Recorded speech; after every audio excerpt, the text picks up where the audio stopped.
The grand ballroom of the Chateau de Fontainebleau glittered with the opulence of the French aristocracy. Crystal chandeliers cast golden light across the room, illuminating the silk gowns and powdered wigs of the elite.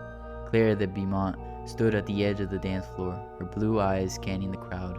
She felt out of place among the laughter and gossip, her thoughts clouded by the unrest she knew was brewing beyond the chateau's walls. The whispers of revolution had reached even the highest echelons of society. The common people were starving, their cries for justice growing louder every day. Claire knew her father, the Comte de Beaumont, dismissed these concerns, confident that his wealth and influence would keep them safe, but she wasn't so sure. As she sipped her wine, a voice interrupted her thoughts. "Madam, may I have this dance?" Claire turned to see a tall, dark-haired man bowing before her.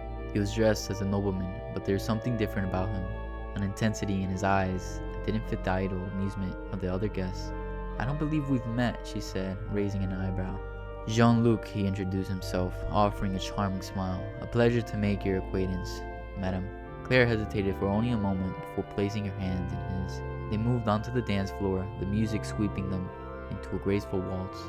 As they danced, she felt a strange connection, an unspoken understanding that left her breathless. "You seem lost in your thoughts," John remarked, his voice low and intimate. Claire laughed softly, shaking her head. "Perhaps it's the times we live in. It's hard to enjoy a party when the world outside is falling apart." John's expression darkened for a fleeting second before his mask of charm returned. "Perhaps it's at times like these that we should dance even more, to remember what we fight to protect." Claire studied him, intrigued. He was unlike any man she had ever met, brave enough to acknowledge the revolution's whispers even in a room filled with monarchists. As the dance ended, he held her hand a moment longer than necessary. "I hope we meet again, Madame de Beaumont," he said, his voice softer. "I hope so too," she replied, surprised by the sincerity in her own voice. As he disappeared into the crowd, Claire realized her heart was racing. She hadn't felt this alive in years, but she couldn't shake the feeling that Jean-Luc was hiding something, a shadow lurking behind his warm smile. She couldn't know then that the man she had just danced with was not who he appeared to be. Jean slipped through the darkened hallways of the chateau, his mind racing. The music from the ballroom faded into the distance as he made his way to a hidden alcove. He removed his mask and let out a deep breath, the weight of his double life pressing heavily on his shoulders.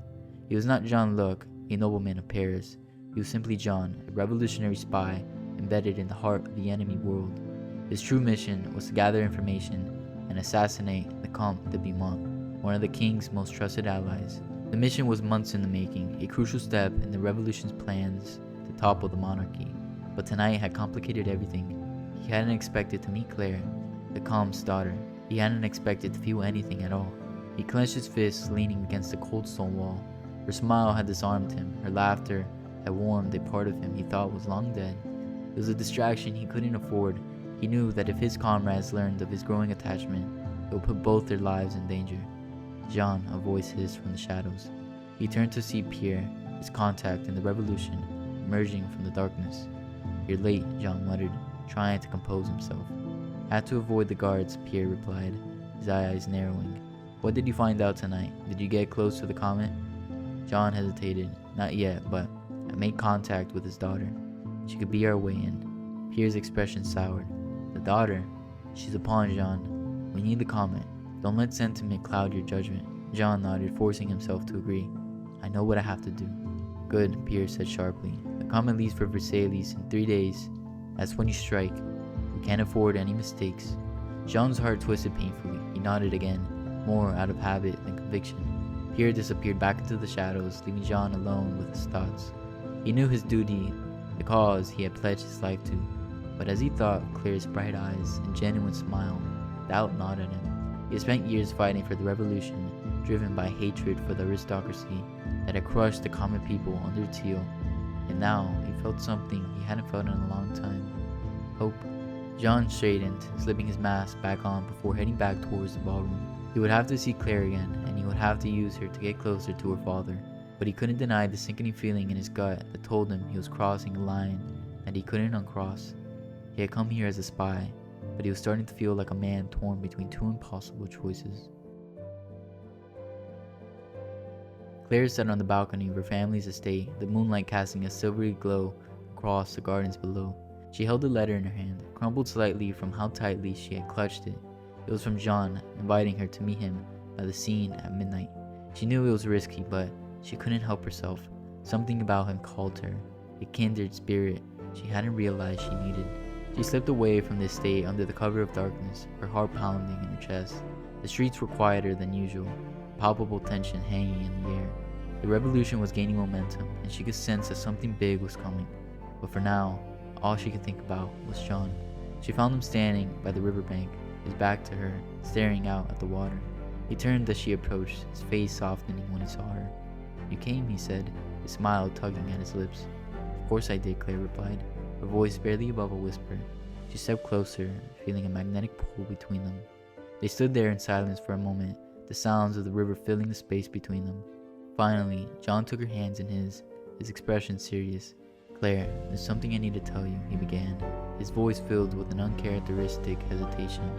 But before he could continue, she reached up and pressed a finger to his lips. "Not tonight," she said softly. "Just for tonight, let's forget everything outside of this moment." John's breath caught in his throat. He knew he should pull away, that every second he spent with her was a betrayal of his mission. But he couldn't do it. He wrapped his arms around her, pulling her close. "As you wish," he whispered into her hair. They stayed like that for a long time, holding each other as if the world could crumble around them and they wouldn't care. For the first time in years, John allowed himself to feel the warmth of love, something he thought he had sacrificed for the revolution long ago. As the first light of dawn broke over the horizon, Claire pulled back, looking up at him with a smile. "Promise me something," she said. "Anything," John replied, the word leaving his lips before he could stop it. "When this is all over, we'll leave together.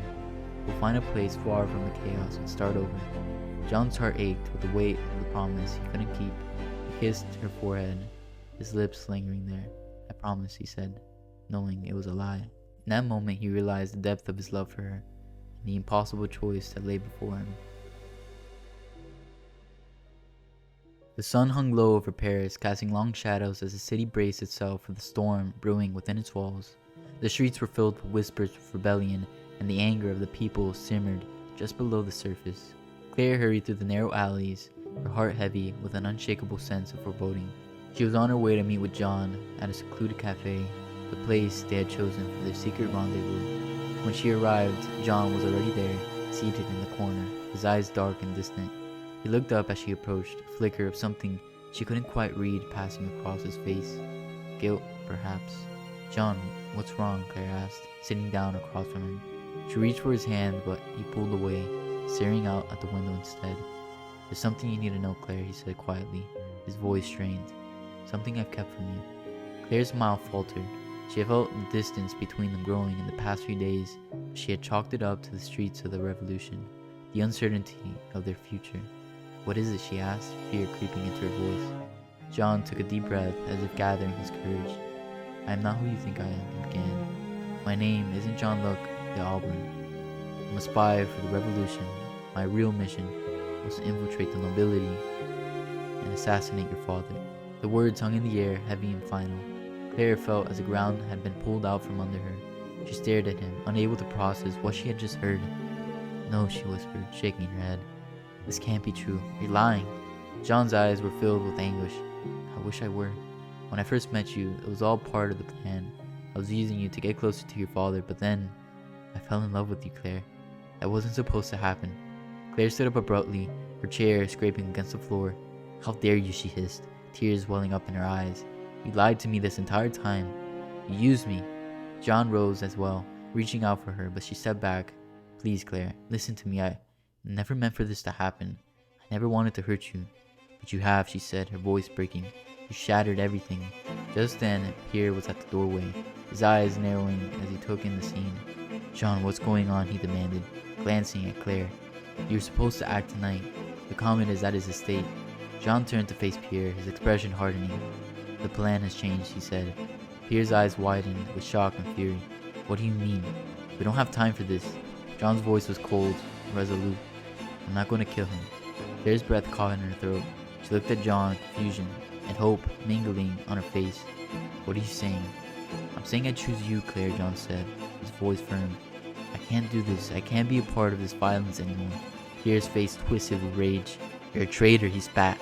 You're betraying the revolution. For her? John nodded slowly. Yes, I am. Before Claire could react, Pierre lunged at John, drawing a knife from his coat. John shoved Claire behind him, the blade glinting in the dim light as it came down towards him. Run, Claire, John shouted, but she couldn't move, frozen by the realization of what this choice meant. The knife glinted in the air, but John moved quickly, grappling with Pierre.